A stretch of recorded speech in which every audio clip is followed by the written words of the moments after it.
have to be willing to put up with some protest crying, because at 20 months he is going to fight, but that doesn't mean it's not an okay fight to win. He needs to be alone in his crib. So let him cry through the night then. We were trying to do the chair method, like nap time, we sit in the And for some kids that room. works, and for some kids it's too much stimulation to see you and to smell you and to not be with you. Okay. He will fight, but that doesn't mean it's not worth it. And you will maybe have to leave the house and walk the block. I mean, I'm serious. So there was a season where it was like, I had to sit outside next to the air conditioning unit so I couldn't hear the fussing, or take a walk, because I knew the fussing was happening, but I knew that it was still really important to hold the line.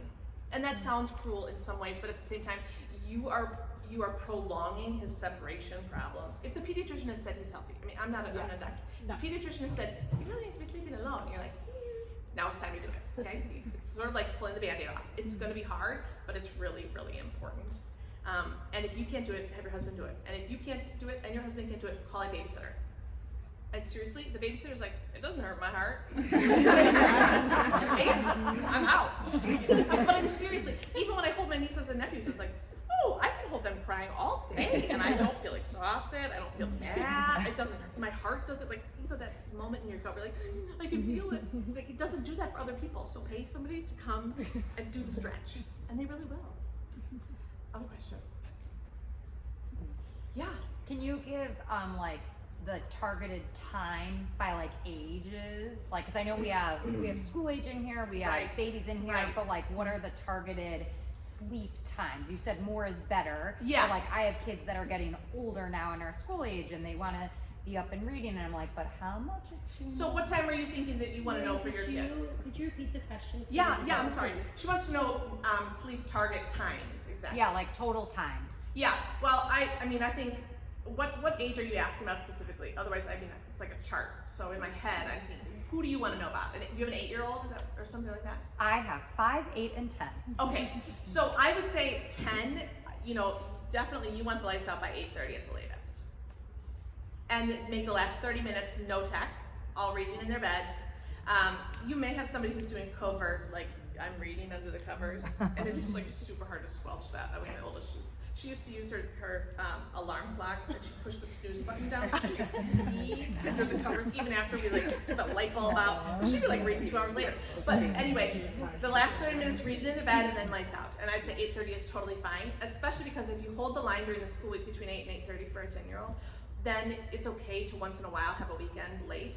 But otherwise, you're constantly playing catch up, and they will always about everything tell you, but none of my friends go to bed this early, but all my friends are doing that activity, and you're like, I know, but we will do things our way because this is healthier for you. So then I would presume a 6:30 or 6:45 wake up time then. If That's what I was gonna ask, is like our school starts much later than a lot of schools do, so my kids sleep in. Oh, they do? Yeah, Wow. and like I'll have to wake them up sometimes Yeah. then, versus like, and my kids don't go to daycares or like Right. before care. Right. So they're able to sleep in until 7:30. Right. So sleep before midnight is more beneficial to the body than sleep after midnight. So 8 p.m. is still a great target bedtime. You don't actually want to have to wake them up in the morning, especially at age 10. As teenagers, it's totally different because all the hormone things keep going, but at 10, you should still have somebody who wakes up pretty much on their own about 6:30 if they're going to bed between 8 and 8:30. And that's tricky. And there are target times, but I mean, I would say if an 8-year-old, between 7:30 and 8, and I would say even 6 o'clock for small children, like 4-year-old, 5-year-old, 6 o'clock, fine. If you're a mess, you do not need swimming lessons at 7 p.m. I'm sorry, but like you are exhausted, mom, and then you're like driving, and then you haven't even had a conversation with your husband except about who's picking up who tomorrow. This is not really healthy for your children. Okay, sorry, I may be unpopular opinion. Yeah. Do you have the chart? You said you have the chart. I can send one. Can to you send it to Elise? Yeah, I so she will. can, okay. I will. And some of it is in Sorry. flux. I mean, so this is another thing.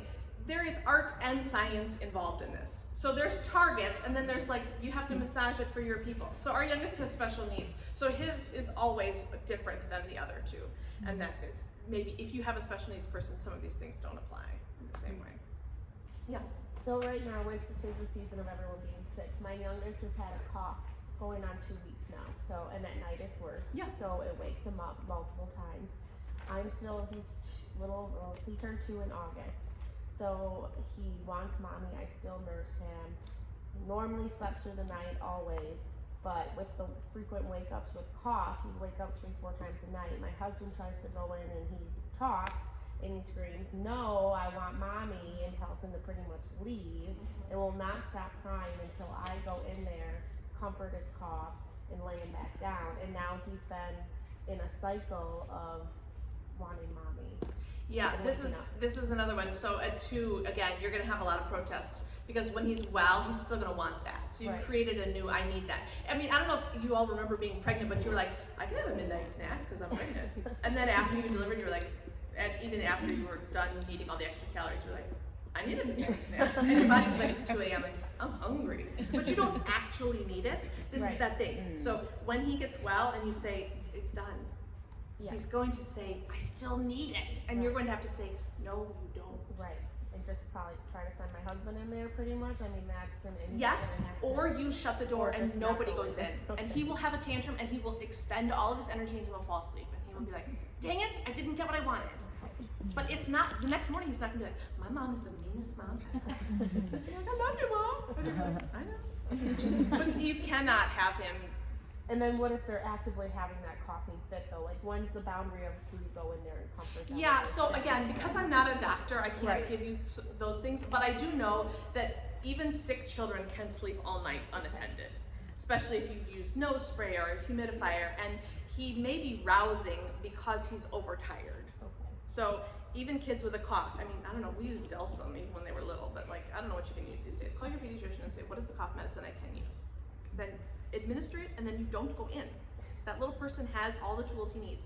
You and I can sleep even with a cough. Sometimes we get up and we take some cough medicine and we go back to sleep. Right. And the older they get, the more their body can do some of those things. Right. And the more you go in, the more you create the Right. need. The monster. And you will have to leave the house. It will hurt you because that's just the way we're wired. Because it's been a little bit too long, probably. And it's great that he loves you. Not forever. I mean, you don't want this forever. You don't want to be in kindergarten and need you in the same way. Right. Because somebody else is going to have to stand in. Any other questions? Yeah. So my 4-year-old tries to like talk his way out of bedtime, so Oh. he'll like keep going like, "Oh, mommy, daddy, blah blah blah," and like keep telling us stories. And like he has a lot of toys in his bed, so my husband resorts to like, "I'm threatening to empty your bed." Is it better to just like shut the door and let him scream "mommy, daddy" and like until he stops? I would say set him up tonight and say, "We are starting a bedtime routine, and it starts when the timer starts. And these are the 3 things we're gonna do. We're gonna read a story, I'm gonna sing a song, I'm gonna kiss you, and we're gonna turn off the light." And you do the same things in the same order, and the timer says at the end, it's done. Okay. And the first night you'll be like, "What? I have more stories to tell you." And you're like, "I know, but the timer said, now good night." And eventually they will, I mean, within a couple days, they'll say, "Timer said, okay," and they get it. You will build that habit, but you do have to put the brakes on because, they'll tell you stories forever, ever. You can do things without threatening. Okay. I think that's the first step. Yeah. My suggestion.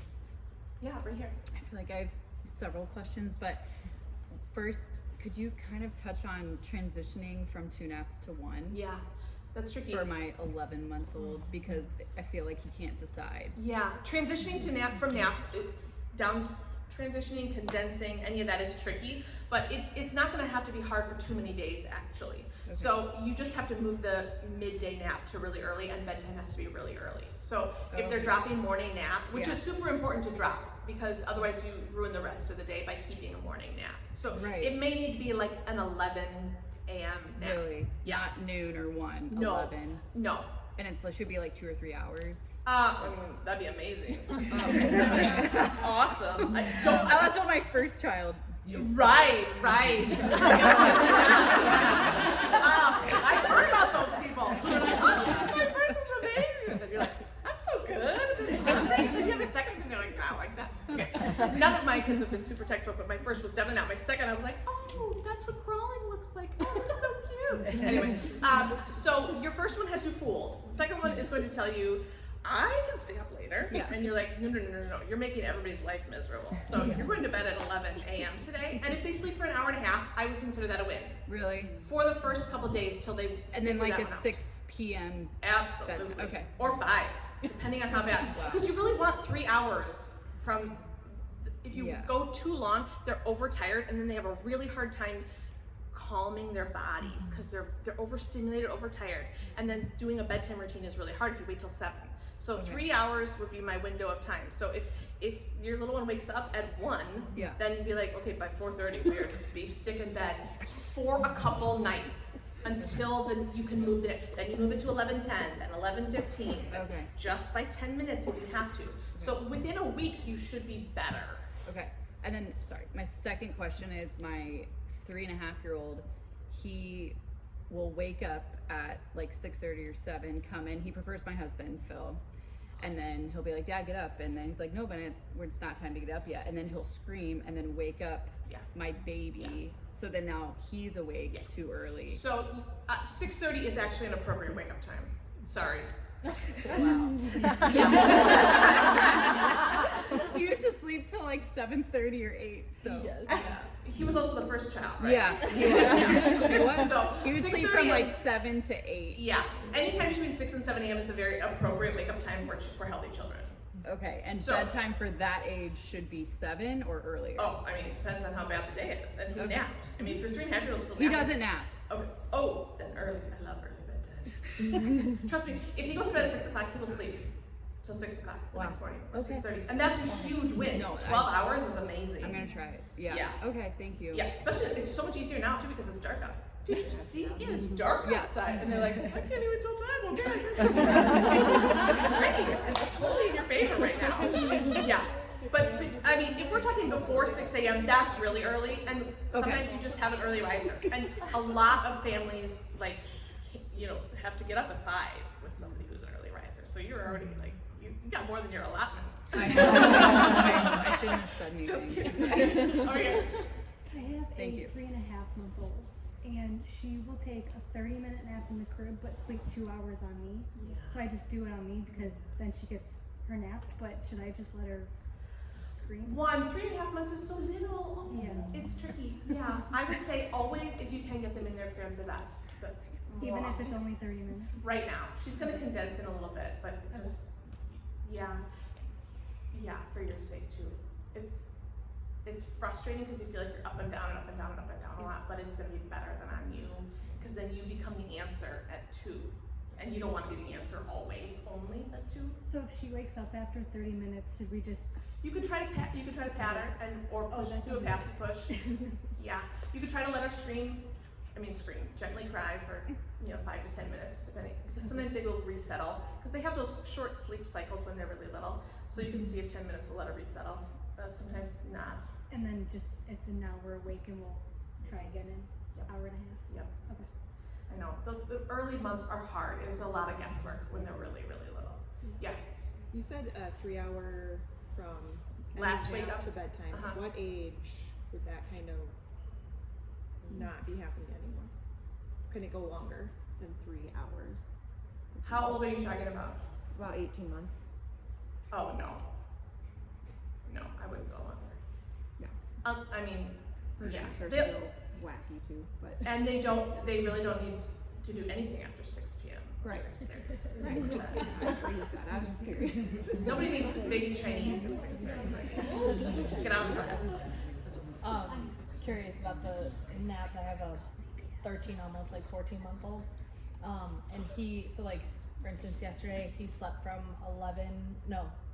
9, like almost 10 o'clock until like almost noon. And then he was up from then till like 7:30, Yeah. 8. And I tried to put him down 3 times for a second nap. 'Cause he was- And he's transitioning Right. from 2 to 1, Right. but he's not fully there yet. Yeah. Do I then push him to get there fully? Yep.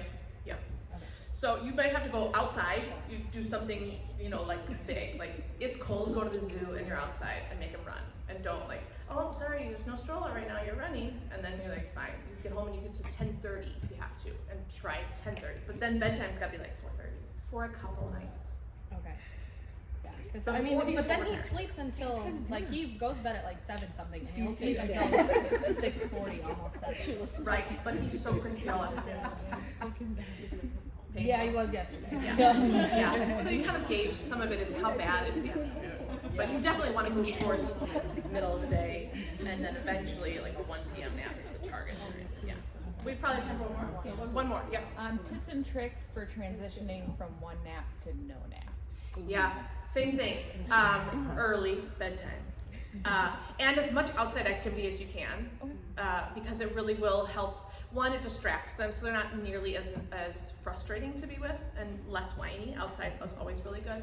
The daylight and the fresh air will help them settle eventually earlier. They'll have burned a lot of energy. That usually helps. And beef stick in bed. It's gonna be your mantra now too. Yeah. So that's it. Okay, thanks, Lisa.